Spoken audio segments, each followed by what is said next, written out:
Hey everyone, and welcome to another episode of Spin It Reviews, and today I'm going to be talking about my day at Xfest 2014. Like if I've said in a few of my past album reviews, including a lot from my text reviews from last year, there are two local independent alternative radio stations I've been a fan of for a few years now that have really helped introduce me to a bunch of great bands and artists, those being FM 94.9 and 91X. 91X is the one I'll be talking about here, because for over 30 years now, they've held an annual concert featuring a bunch of bands they play, both rising stars and 90s veterans, aptly titled Xfest. I actually got introduced to the station through the 2012 Xfest, which I'm actually wearing a shirt of now.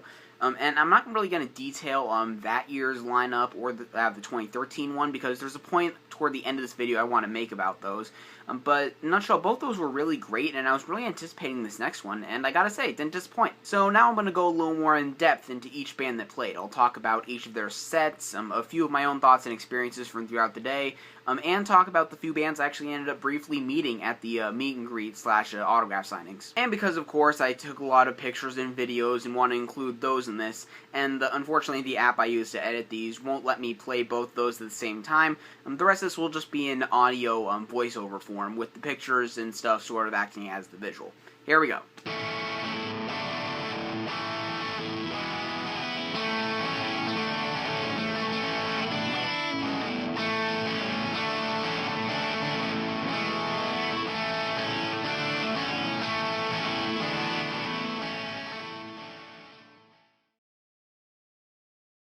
This is the lineup in case you didn't see it in the thumbnail. So the first two bands from around 2:30 to 5 p.m. played the smaller Jersey Mike's side stage, which in my opinion is a great way to expose people to these lesser known bands and give them an incentive to come early.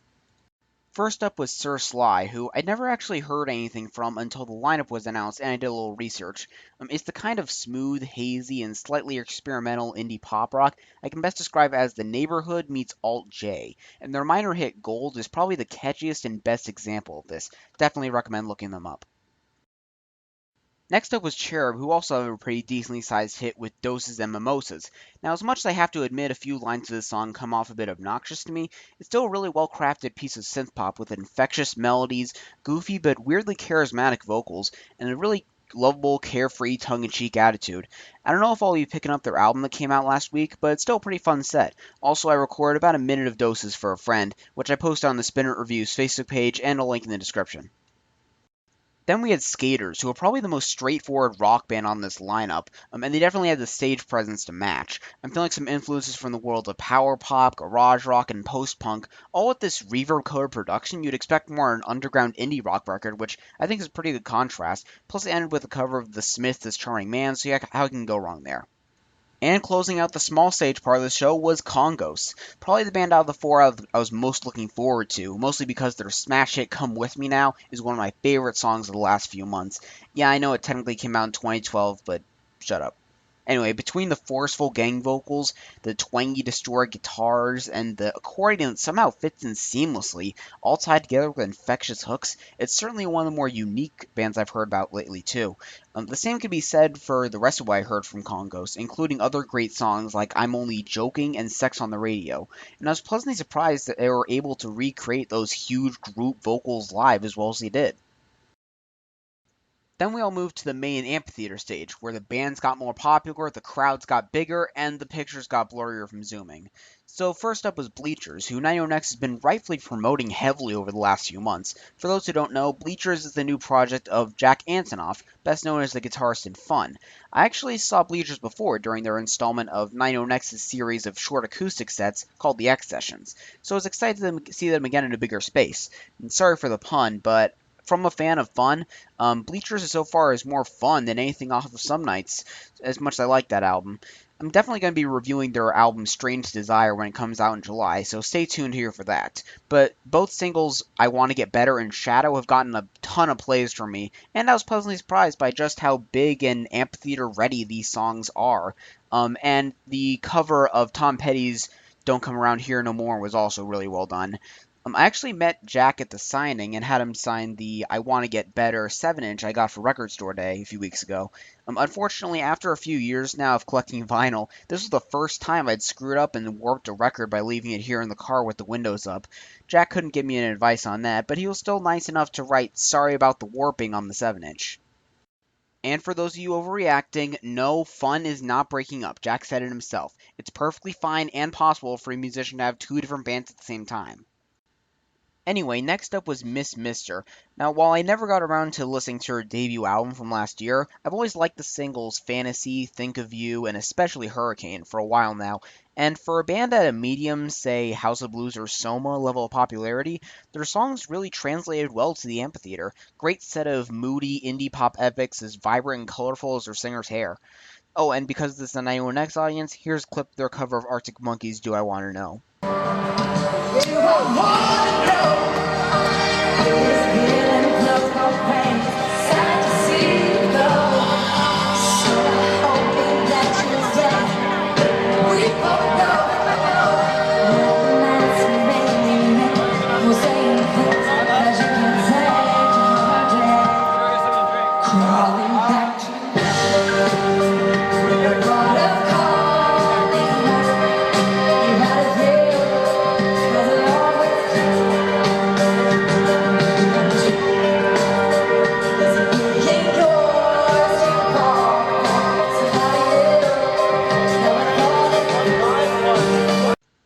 I'm going to be blunt here. In my opinion, Capital Cities had the best show of the whole day. I don't have many gripes with this lineup, but one thing is that they should have been billed way higher, like just below Panic at the Disco. First because, well, objectively, they're more popular than the two after them, complete with a top 10 hit, but also because Capital Cities put on the kind of high-caliber show you'd only expect from a headliner.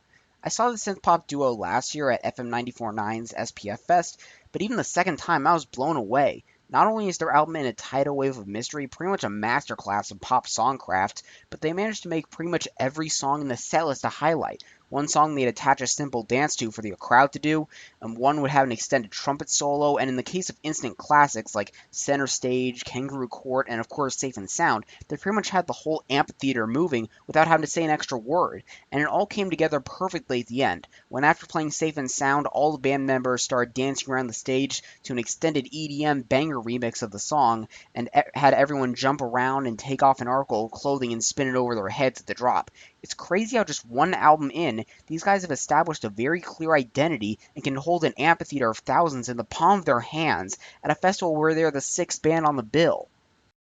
With that little gushing session aside, I actually met him at their signing and asked for a little piece of advice. See, I'm actually an aspiring musician and songwriter, almost done writing enough songs for an album. But while I'm proud with what I've done so far, and I have a lot of poppier song ideas musically, a lot of the lyrics are based around more personal and negative stuff like introspection or angst or social commentary, stuff like that. So I asked them for tips on how to write great pop song lyrics, and they basically gave me three. Be universal, quirky, and try taking common idioms and twisting them around. I'll definitely keep this in mind for the future. Anyway, this was a pretty tough act to follow up, but in my opinion, Phantogram did a really good job of it. The last video I posted here was actually an extremely positive review of their new album Voices that I uploaded the day of Xfest, so I was pretty fresh off that album when watching them perform songs from it, which really just enhanced the whole thing. I was even able to get into the songs from their first album that I haven't heard yet. They were also the third act of the three I met at the signings, and they were pretty happy to hear this was one of my favorite albums of 2014 so far. Though, truth be told, I was a bit nervous because over the last week or so, I've developed a bit of a musician crush on their singer, Sarah Barthel. I'm just saying, Shaun White is one lucky, lucky tomato.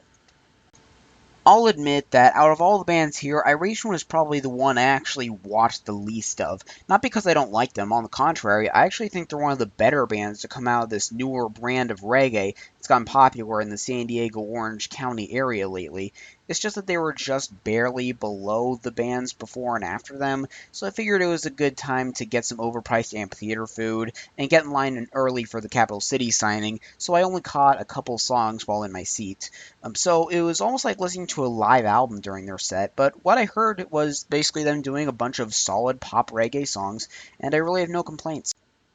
And now that we're at the headliners, where the pictures can get a lot better thanks to those lights and screens, next was Panic! At the Disco. The interesting thing about Panic! Is that they're one of those where a lot of my friends are into them, and I really like the singles from all the albums, but I've never actually listened to more than like one full album from them. In fact, if you follow my personal channel, you'd know that I ended up putting Too Weird to Live, Too Rare to Die on my top 10 2013 albums I missed in 2013 list, which I'll link in the description if you're curious. But at the end of the day, none of that matters because holy crap, Brendan Urie puts on an incredible show. Not only is his voice probably even better live than on the record, even in these awesome little rock star screeches, but the guy's got showmanship down to a science, making every second engaging and entertaining. Like here's his backflip in Miss Jackson. Also, for the ladies, here's some shirtless during Girls, Girls, Boys. You know, Brendan, for a song about bisexual women, you're making a pretty compelling case for the hetero side of things. Here's a couple covers.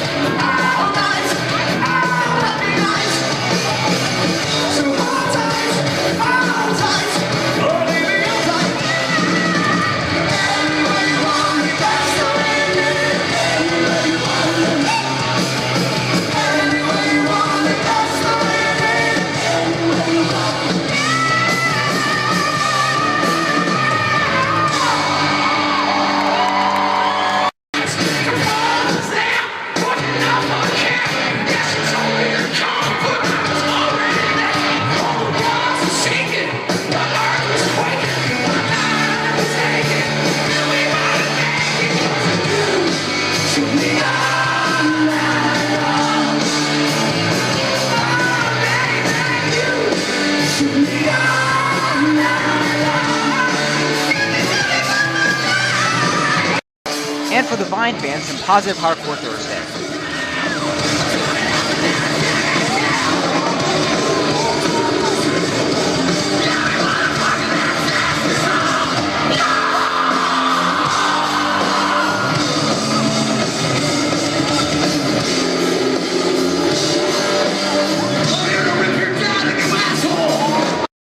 Next was Foster the People, whose new album I also gave a pretty positive review for on this channel, which I'll link in the description. Now, there were a lot of things to love about this set. Mark Foster's vocals were on point throughout, the effects on the screens were pretty cool, and pretty much all the hits were covered.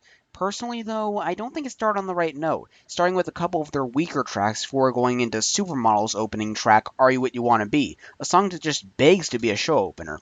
I would have maybe taken those two out and put Ask Yourself and A Beginner's Guide to Destroying the Moon in the middle of the set list, but hey, that's just me. Also, for a lot of the show, we didn't really have all that much stage presence, just kind of standing stiffly at the microphone while the touring musicians handled most of his guitar parts. But those minor nitpicks aside, it was still a very good set, and they were worthy headliners for sure.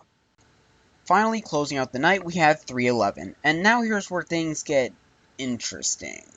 See, for those of you outside Southern California, 311 is pretty high praised around here, and along with bands like Sublime, I'm pretty sure are major influences for those newer reggae bands I mentioned earlier, especially ones like the Dirty Heads, who incorporate hip-hop into their sound pretty well. Here's the thing, though. Until a couple weeks ago, I'd never actually heard a full album from 311, and really only knew the hits like Down, All Mixed Up, Amber, Beautiful Disaster, and Showdown and 5 of Everything from their new album, all of which I really like. So I picked up their self-titled album, and Confession Time, I thought it was decent, but nothing that really struck a chord with me. That being said, the last thing I want to do is make it sound like I'm just bashing and hating on 311, because I'm not. Though, if you guys want me to elaborate a bit, feel free to let me know in the comments. They had a good amount of energy and really knew how to get the crowd pumped up. It's just that once the frontman said, "Who's got the herb?" and played a song consisting of only that phrase, it was 10:30, so I figured it was time to go and beat the traffic. Overall, despite minor things here and there, this was another great Xfest. The bands performed great, I already went in liking or even loving a lot of them, and there were some that just made me fans right there. But now I want to address what's for some people a bit of an elephant in the room about this lineup. Just to get a good idea, here's the 2012 lineup, here's the 2013 lineup, and here's this year's lineup. Notice something different? Yup, mostly that the last couple were headlined by some pretty big heavy hitters of the 90s, whereas this time only one band has been putting out albums for more than a decade, and as a result, the announcement of this lineup was met with a pretty split reaction, with a lot of people basically complaining there aren't enough older bands, and that they've sold out by going with acts that are getting more popular now. And the reaction to this year's K-Rock Weenie Roast lineup was even worse, with an even stronger hatred towards bands they weren't already familiar with. And you know what? I think that's a good move. Seriously, as awesome as Blink and the Offspring and Garbage were at their respective Xfests, this lineup would have been so boring and predictable if they just catered to the 90s kids again, leaving anything remotely new for the undercard. It's pathetic how close-minded some of these people are, not using rational thought or analysis and just letting their petty nostalgia do the thinking for them. Hey guys, you know why some of these bands are one-hit wonders in your eyes? Because they're just now getting their breakthrough hits. And not sure if you're aware, but unless you're hauled up in one of those crappy classic rock or decade-based stations, the radio plays classics sometimes, sure, but it's also a place for bands and artists making waves and innovating today to break through. And festivals for these stations are no different. This would be like if a 30-something looking at the 1990 lineup and demanding the headliners consist of the Doobie Brothers, Supertramp, and Jethro Tull. All good bands. Heck, Breakfast in America is one of my favorite albums of all time. But it simply wouldn't be relevant to 1990. And now again, this isn't knocking either of the past lineups because both were actually great cases of pleasing both the nostalgics and the younger generation. It had a great balance to it. But I think it's just so refreshing for 91X to make the latter the majority again and show that it's not just about bringing back that old band to play that song that 30-something liked when he was a kid just because the 90s are back in style, but about representing the current era. Now, maybe this wasn't 91X's intention, and that's just how the booking went. And I'm just looking way too deep into this and getting all soapboxy over nothing, but that's what I got out of it. So yeah, with that little rant out of the way, those were my thoughts on Xfest 2014. Again, great show from pretty much everyone, and I'll be eagerly anticipating the next one like I have with the last couple. So for any of you guys that also went to Xfest, what do you think of it? Do you agree with what I had to say? Disagree? Have any feedback about the channel in general? Let me know in the comments down below. Share this around with anyone who might be interested. Like the Facebook page in the description for updates, commentaries on music news, and reviews of older albums. And hopefully I'll see you on the next episode of Spin It Reviews.